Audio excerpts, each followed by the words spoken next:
Share Beirut presents Wafa bin Hassine.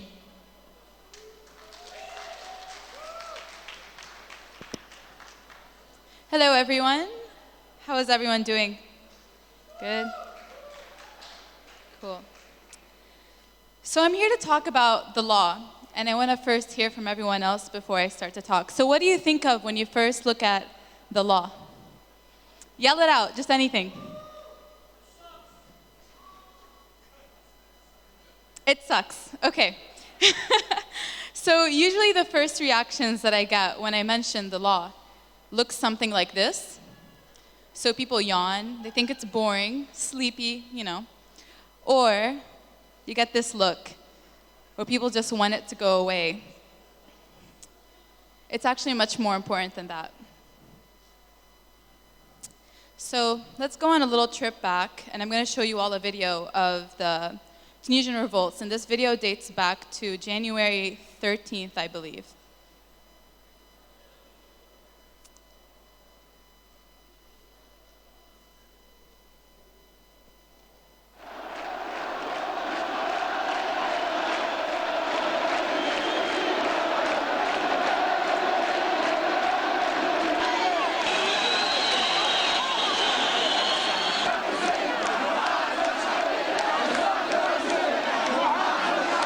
We hope that this is the beginning of the democracy.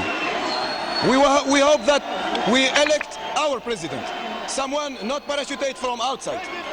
Okay? We don't want food, we don't want jobs, we want him out. Just get out. Him, his family, and these people. That's it.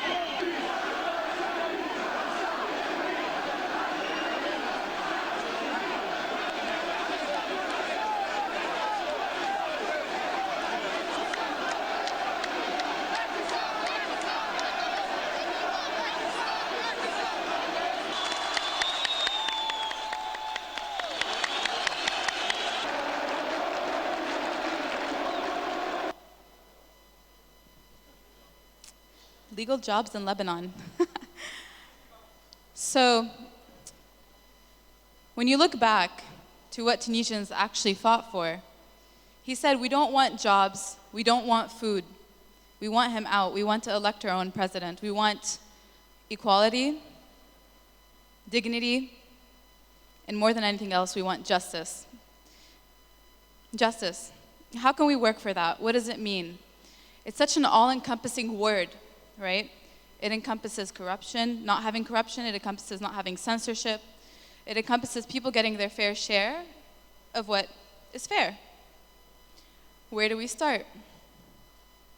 Well, as I said, justice is a word that is so big and it's all-encompassing, but on a most basic level, it involves not having this in the judiciary and not having that work as a tool in any society. When it comes to bribery, when it comes to bribing lawyers, bribing judges, so that people can have cases go their own way.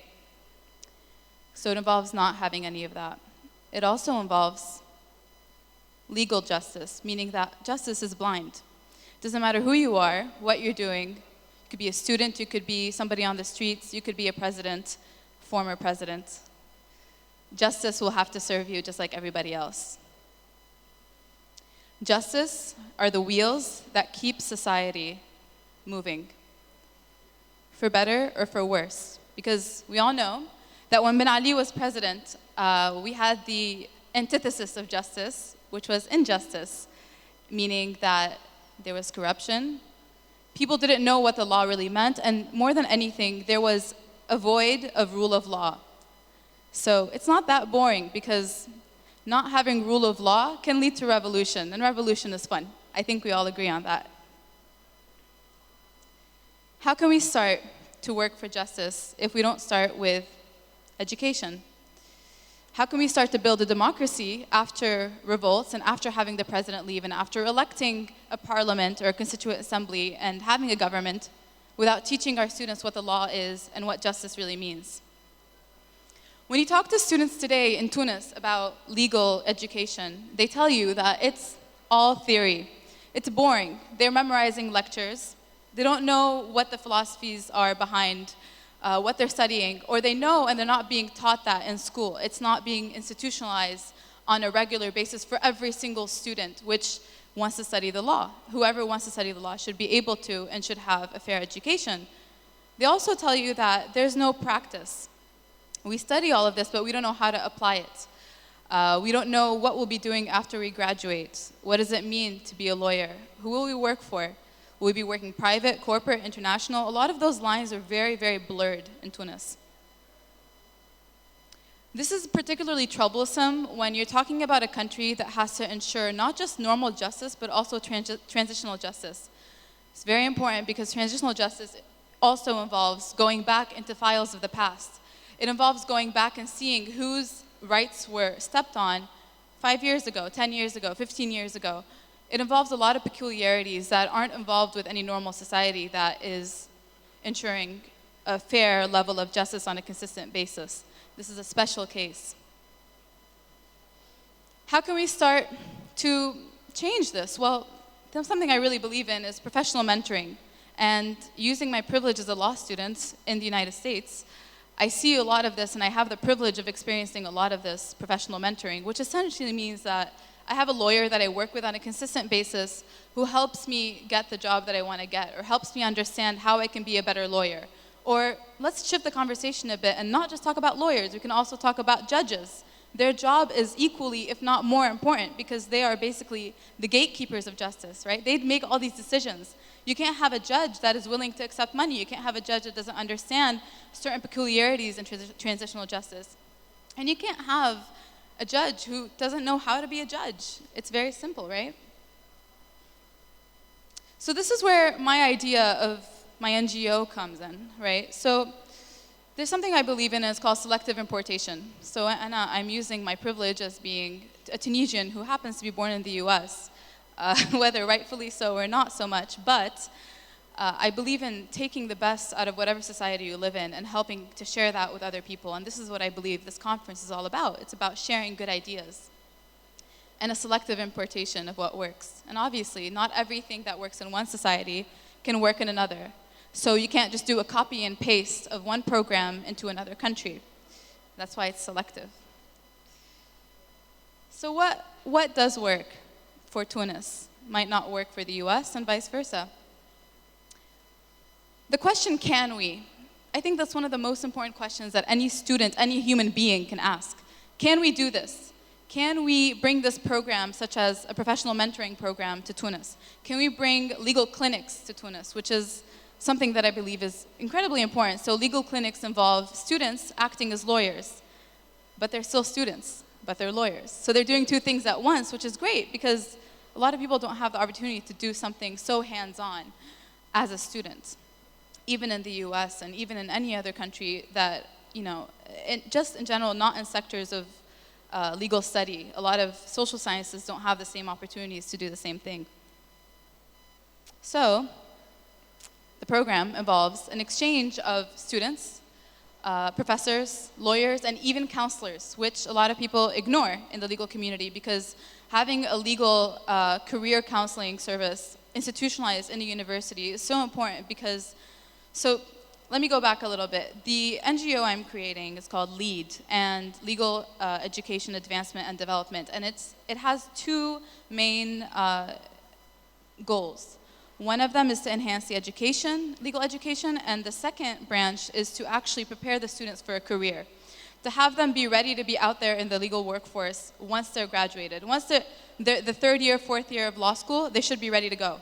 Like they should have a job lined up, whatever they want to do should be ready for them, and they should be ready to take on that responsibility. So counselors, exchanging ideas from different counselors from one country to the other is incredibly important because you have this exchange of knowledge, of information on how to prepare students for a legal career, which is very special, and it's not like any other career. And again, I go back to especially the case in Tunis, because right now, if we expect to draft laws and we expect to build a country and build a democracy, then usually it's the students that are studying these things that are going to be doing those things in the future. So currently, this is how it works, right? So you have one NGO in the US, or one NGO in Britain, or one NGO in Lebanon, doing an exchange with an NGO in Tunis, okay? And currently, the NGO acts as kind of a spokesperson for all of these other students or all of these other people. And the interaction between the two NGOs stays on a very institutional, NGO-based level. I really want to change that. I really want it to look like this, where the actual students inside of these countries, whatever country it may be, aren't being particularly represented by an NGO, but are actually doing the activities themselves, which is a lot more exciting. And it also encourages students meeting each other from other countries and exchanging information on a more direct level. And I really like that. It's what we're doing in SHARE right now. We're exchanging ideas on a one-to-one basis.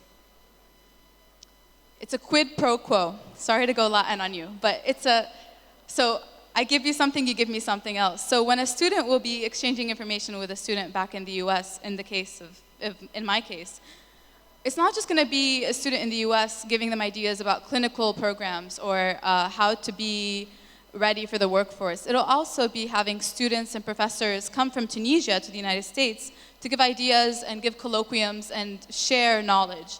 Tunis, as you all know, is a very, very unique country because it did start this so-called Arab Spring, which I don't even like that term, but it set off a series of revolts that have changed the world as we know it. And every country is different, and every country has affected the world differently, but the experience that we have as a small country of 11 million people now can be shared with the rest of the world. And that's what we could give. And it all starts with hey, we have this program, right? I've heard that so much here in SHARE, where somebody comes up to you and say, hey, we actually have something so similar to that. We have this one program that does X, Y, Z. And somebody else hears that idea and they're like, oh my goodness, that could work for us. Like, that's such a great idea. Maybe we could alter this little, nuance and change this little thing, and it could work very well for us as well. It all starts from that little spark, and that's what I'm trying to initiate between different students on a one-to-one basis. And it also, having that conversation just really reaffirms the power of suggestion, right? So it could just be like somebody ranting or thinking out loud, and all of a sudden it's like, boom, light bulb, and the idea just comes right up. This also empowers students to act on a very one-on-one basis and to take matters in their own hands. So right now in Tunis, when I talk to my cousins and my friends about who are going to law school, they have all these ideas sometimes and they don't know how to implement them, and that's a problem. Having programs like this helps empower the student to actually take matters in their own hands and do that program. And it also engages them with people outside of their own spheres. It engages them in a way that they are able to, and on an institutional level, to engage with students in Lebanon and to engage with students in France and everywhere around the world to know more.